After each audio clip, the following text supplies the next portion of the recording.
ordinance to amend the Code of Sussex County, Chapter 72, Article 2, Sections 72-16 through 7228, and Chapter 115, Articles 4, 5, 6, 7, 8, Sections 115, 20, 25, 29, 34, 37, 42, 45, 50, 53, and 58 regarding the affordably priced rental units and the Sussex County Rental Unit SCRP program. Mr. Chairman, I move that we recommend approval of the ordinance to amend various sections of Chapters 72 and 115 of the Sussex County Code, known as the Affordable Housing Ordinance, based on the record made during the public hearings and for the following reasons. 1, it is undisputed that there is a real need for more affordably priced housing opportunities in Sussex County. This ordinance will help serve that need through incentives to private developers to provide affordably priced units as part of a multifamily developments here in Sussex County. 2, this ordinance is the result of a study commissioned by the Sussex County Council to determine the current deficiencies in the county code and to recommend improvements that can be made to the code to enable more affordable rental units in Sussex County. 3, Chapter 72 of the Sussex County Code previously established the Sussex County Rental Program, or SCRP. In the years that the SCRP program has been in existence, only one development has utilized it. For that reason, and based upon lessons learned from the process involved in establishing the SCRP units within that loan development, an amendment to Chapter 72 is appropriate. This ordinance significantly improves and streamlines the existing SCRP program. 4, there was little or no opposition to the ordinance. Instead, constructive comments were received from the public, housing advocates, and developers suggesting possible improvements so that it is utilized and more affordably priced rental units are actually constructed in Sussex County.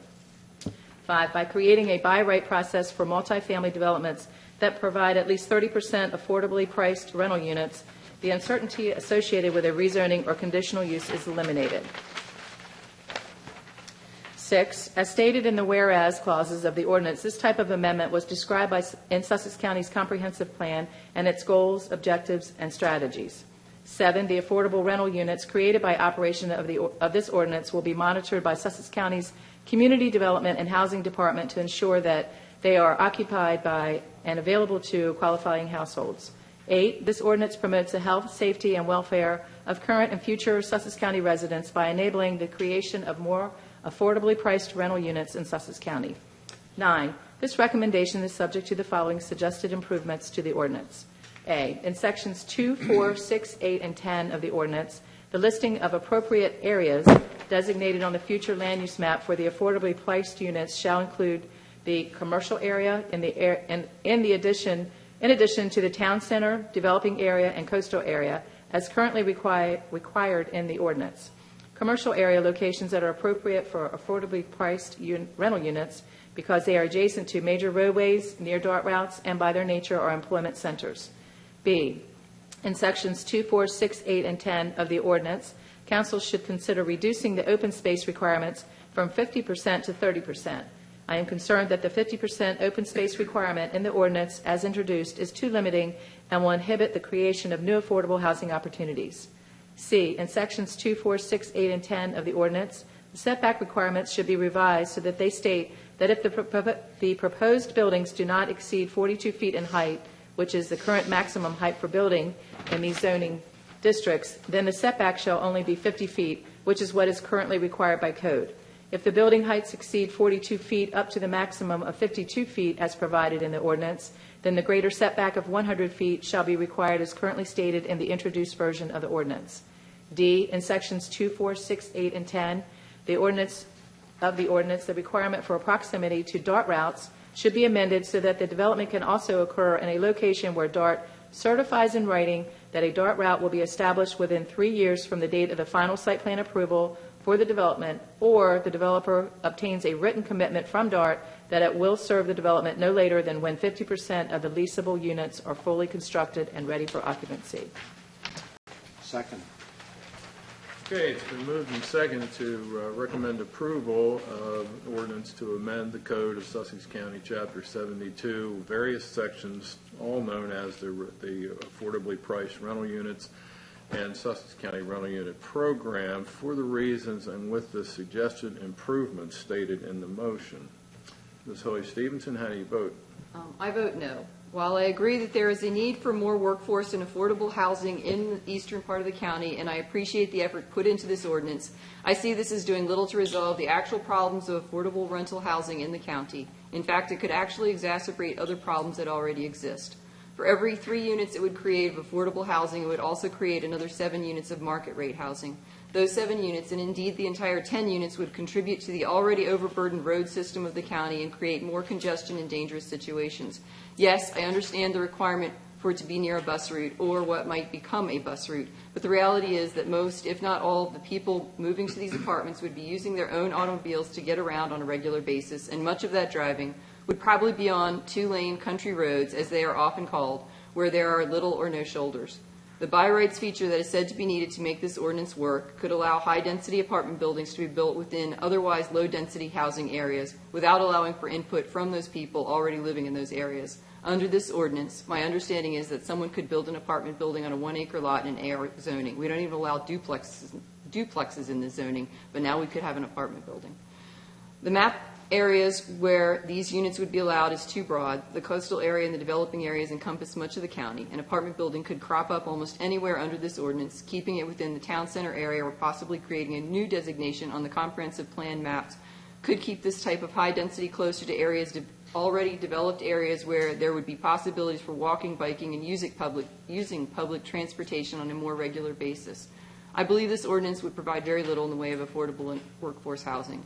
Options such as ADUs, additional dwelling units, and garage apartments could create immediate supply. The county could support dormitory-style housing and nonprofits that build workforce housing.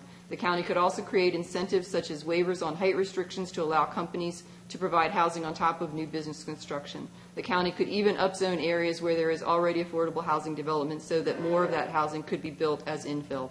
Supportive tiny homes, manufactured housing, land lease properties, and even year-round campground options could provide more equitable, faster, and broader relief for the problems we face in the workforce housing arena.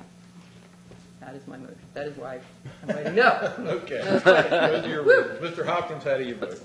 Mr. Chairman, in a nutshell, the affordable housing crisis is a supply issue. Excuse me. There simply isn't enough supply of moderately priced housing in Sussex County. This has the greatest negative impact on gainfully employed, hardworking, middle-class citizens. I think Sussex County should be a wonderful place to work and live for all people of all economic backgrounds. As we learned in school, when there is an issue of supply and demand, the solution is obvious. There aren't enough moderately priced houses. Despite the complaints of so many who speak before the Commission, the issue in Sussex County isn't overdevelopment. It's not enough development across the economic spectrum. We need to create more housing for people who want to live here, raise a family, and call Sussex County home for generations to come. I think this can be done without creating sprawl and overdevelopment. I also think, if we're not careful, government will end up being part of the problem rather than the catalyst for the solution. Poor planning by Sussex County government has played a role in creating the issue we are facing today. As pointed out in the Home Report, also recognized as the LSA evaluation, it's a problem created by county ordinances. This is a quote out of the LSA evaluation that's actually referenced in the new ordinance, I believe.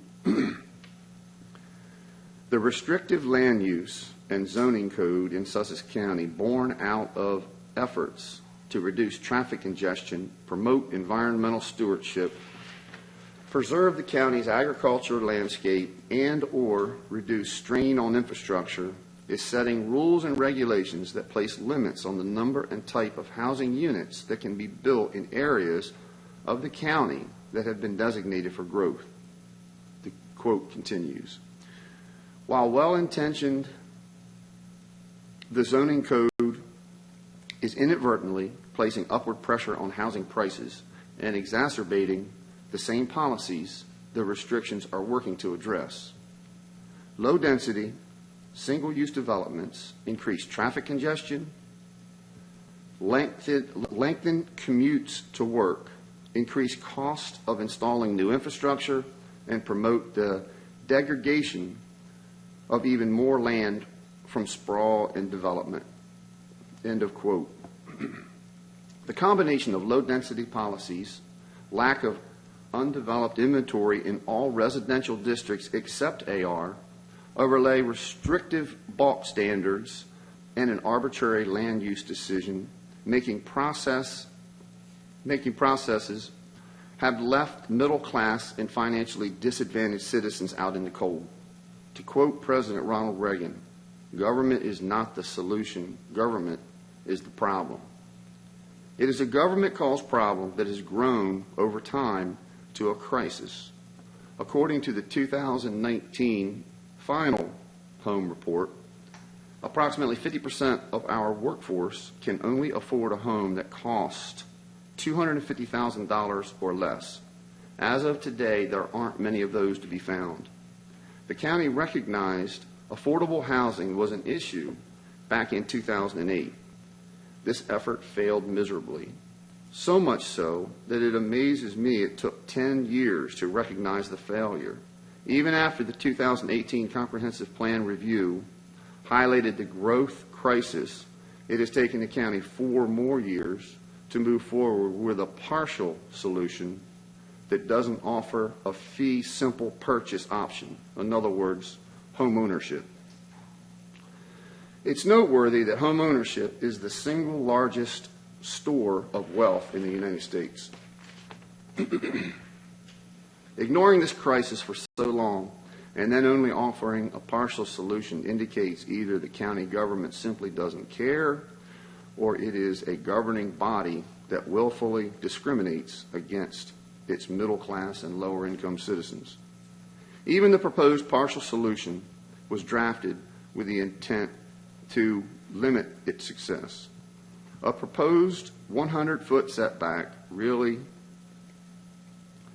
Do the citizens have leprosy or something?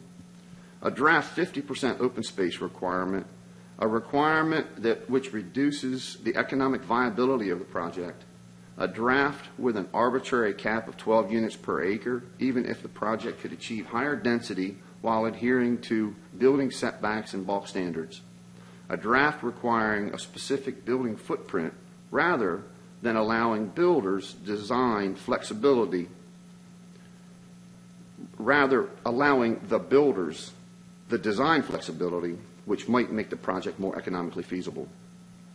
Do you think citizens that are struggling to put a roof over their heads want to hear excuses? That 14 years after recognizing a problem that we couldn't rectify it sooner because of COVID? Well, those citizens have had to live those 14 years with or without COVID in spite of the inaction of the county. While I believe this ordinance will perform better than its predecessor, it appears to me that this ordinance was drafted for public relations purpose rather than address the multiple issues clearly identified in the home report. I do commend the Commission for recommending changes to improve the ordinance. However, it's not easy attempting to make chicken salad out of chicken manure. Mr. Chairman, we can do better than this. I'm voting against this ordinance. While something is better than nothing, I do not want to be part of a half-hearted, self-serving effort that does little more than present office holders with a public relations opportunity. Mr. Chairman, I vote no. Okay. Ms. Wingate, how do you vote? I vote yes for this. Okay. Mr. Mears? Mr. Chairman, we all know affordable housing is a massive need. This is, as we discussed in the hearing, this is a small step of many steps that need to occur, but at least we're making a step. Therefore, I vote yes for the reasons stated in the motion. Thank you. And the chair votes yes for the reasons stated in the motion, and I concur with Mr. Mears' remarks. The motion carries 3-2. Thank you.